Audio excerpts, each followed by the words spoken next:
Just like when I'm talking to you now, I have inflections in my sentences. I go a little quiet, go a little loud, my pitch is sort of. But if I spoke to you like this, would you understand what I'm saying? Maybe you would, but you wouldn't get through the same way.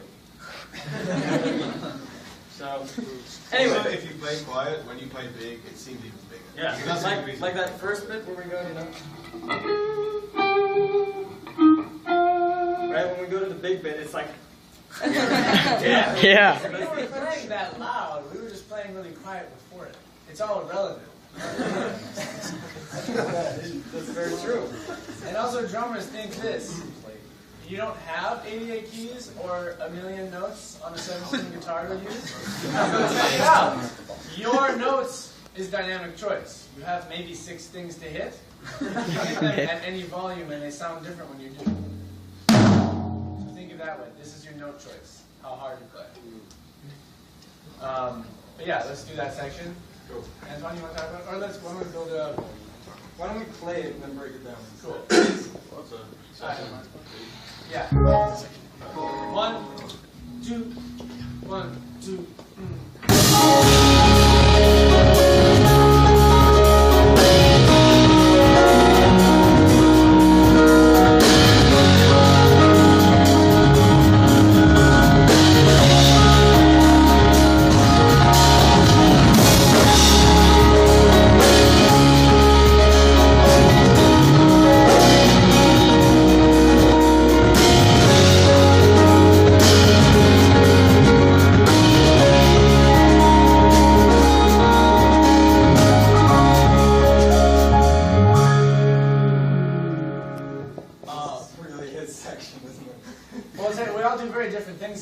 Because we came from, remember we came from this. Just me. I'm just thinking for me now. I came from here.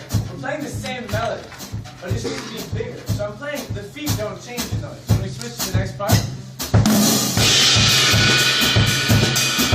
same deal. And then the thing you notice is, when Dave plays the melody, I accent certain things with him. Because this is another very important topic, listening and playing together and knowing what's going on. So Dave, play the melody for us. 3, 4.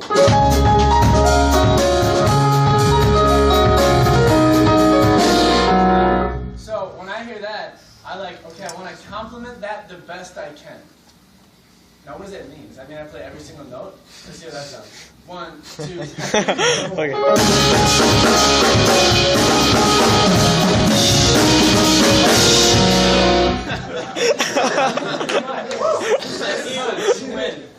So the focus is still the melody, and you notice, and I really enjoyed choosing the notes you accent carefully, saying what notes in the melody need to be accented. What could use some extra support? What's an important note? So, and I end up accenting, it's a little different every time, but I end up accenting some of the same notes every time. So if we play this again, 3, 4.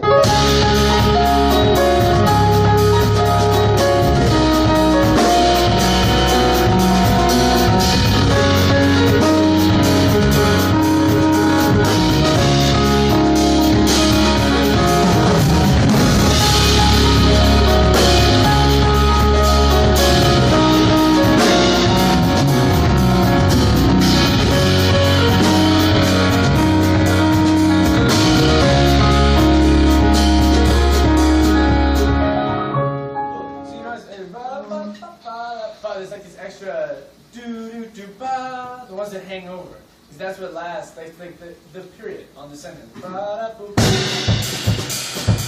notice, you can accent without accent. Okay? It's not like you have 2 levels of dynamics. You notice I'm accenting with them, but it's only an accent because it's slightly louder than what I'm doing. But it wasn't very loud.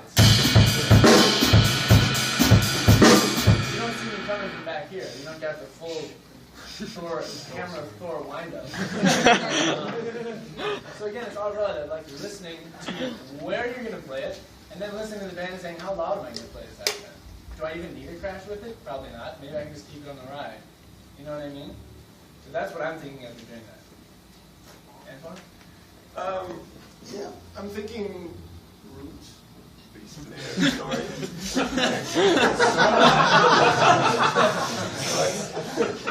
You better. No, but yeah, it's like, it's the part where everything needs to be like really, really big and fat. And first, like there's a change of register, so I go from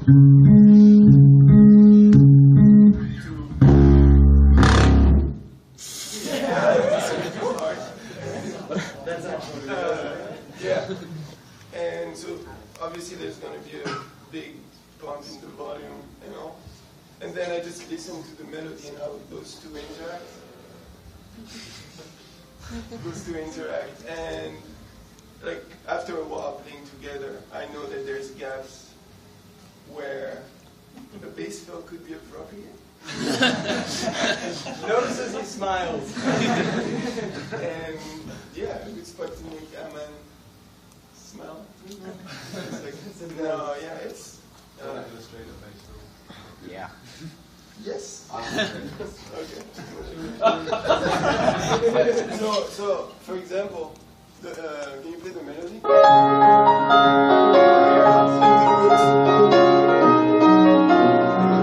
Maybe rhythm idea. There's still something happening with the melody. And right there, that's me. So, 1,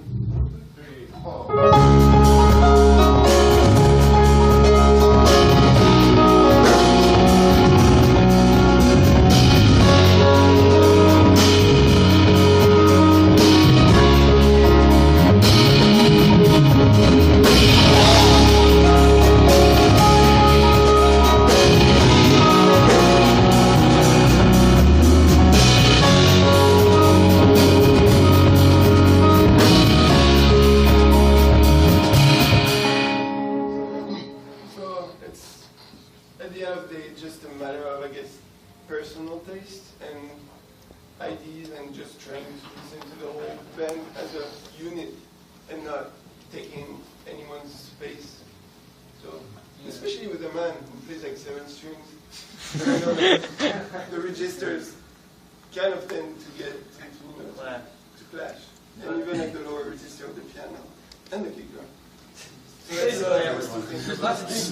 yeah, that's what I think. So as you can tell, a lot of what each of us is thinking, a huge part of what makes this music what it is restraint and patience and like making very subtle choices. And it's a certain level, I think, of maturity. No, it's a certain level of maturity to decide I don't need to play all the time. I don't need to show you that I can play 64th notes at this tempo. Right? Because then, like, what Dave's saying is, like, Dave's, like, kind of a virtuosic piano player. But, like, what he's playing right now, bum, bum, bum, bum, bum, bum, like, a lot of us could, like, we could sit down and play that. But he made the choice, like, this is music. This isn't my time to, like, show you what I've been working on in the practice room, right? And, like, what I was saying, choose one note to accent in the melody. That's all it might need, because that means a lot more. And what Antoine's saying, he's like, I'm playing one note right now for the next 4 bars. And then when I have my space, I'll take my space. And then I'll go back to what needs to be done. And I'm sure what Aman will say will be in line with that. Thanks for saying what I was going to say, basically. Well, actually, I'm going to say something a little different.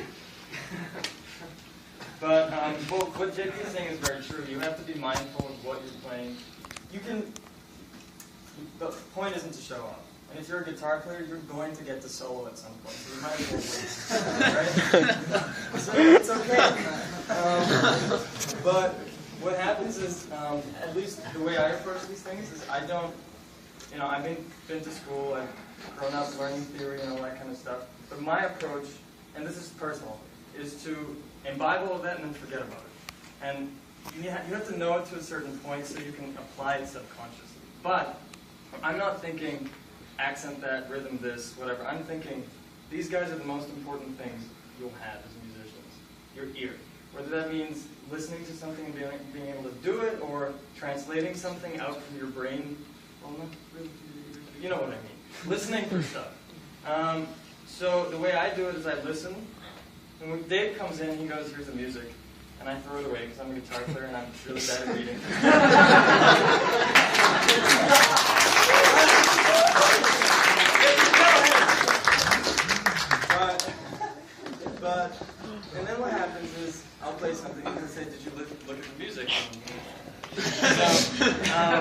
But what ends up happening is you listen for what's going on, and that way you're actually listening to what you're doing rather than reading off a piece of paper.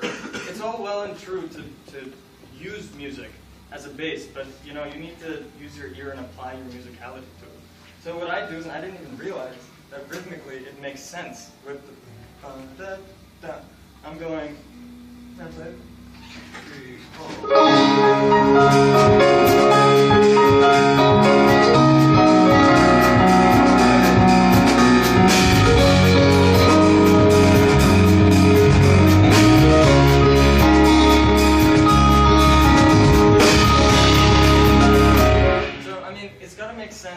And just like on concert, I don't want to be in anyone's space.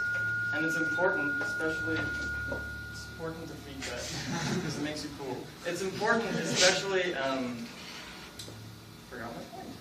Oh, yeah, especially as a guitar player who you can do a lot of fills, you can do a lot of colors, you have delay, you have endless effects. It's important to know when to play one note. Just like what these guys are saying, but you can be a color too. You're not just necessarily all the time, or like, you can be in between too. And that's what a lot of this music requires, a lot of in between, where you're sort of coming in and out of focus. They're all colors that are blending with each other. So my part's really simple there. The whole point is it opens up, and 9 chords are really cool on the guitar, right? Like, so that's what that does. It adds a little color, doesn't get in the way, and I get to solo later. So.